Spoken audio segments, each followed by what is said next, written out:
Some big news coming in on the India-China standoff. A political turn here. Rahul Gandhi takes to Twitter on the line of actual control disengagement process and says, and I quote, "National interest is paramount. Centre's duty is to protect it. Then why, number one, has the status quo ante not been insisted upon?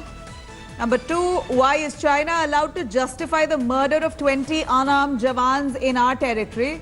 Number three, why is there no mention of the territorial sovereignty of Galwan Valley?" Rahul makes these observations there after attaching some statements of the India and China on disengagement.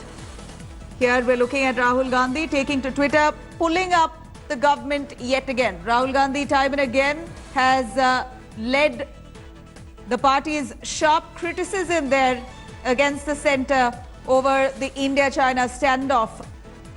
Let's quickly go over to Anand Patel joining us for more details on this. Anand, do take us through this tweet that Rahul Gandhi has put out, questioning the government on 3 points. He says, why has status quo ante not been insisted upon? Why is China allowed to justify the murder of 20 unarmed Jawans in our territory? And why is there no mention of the territorial sovereignty of Galwan Valley?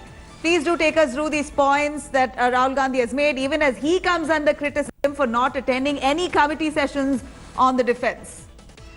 Well, looks like Rahul Gandhi certainly is not taking seriously the charges which have been levelled by the BJP, and certainly not backing down because of the controversy which has been created over him not attending the defence standing committee meetings of the parliament in the past.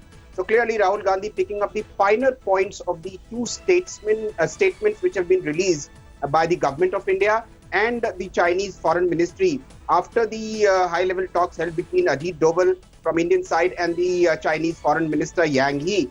And the statements from the Chinese side, if you look at the wordings, Rahul has picked up the finer points in the statement to highlight the points that China continues to keep an aggressive stand over what has happened. It is clearly mentioned in the statement that the wrong and right are very clear for everyone to see. That is there in the statement. And also China has very clearly stated that it continues to maintain territorial sovereignty and has the right to protect it. So clearly these kind of words are not there in Indian statement. And this is what Rahul Gandhi is trying to point out, as to China is still justifying the killing of our 20 brave soldiers. And also in Indian statement, in the government of India statement, there is no mention of restoration of status quo. So clearly, while China maintains that it has the right to protect its territorial integrity, India has insisted upon or more focused upon words like de-escalation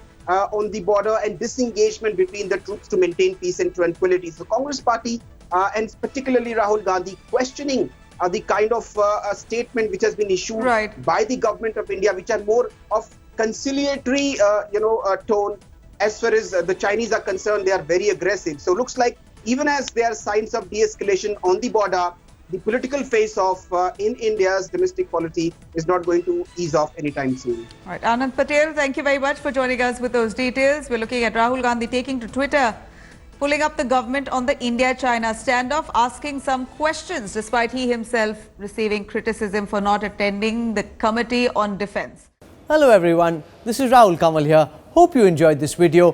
For the latest news and analysis, like and subscribe the India Today YouTube channel, and don't forget to press the bell icon to stay updated.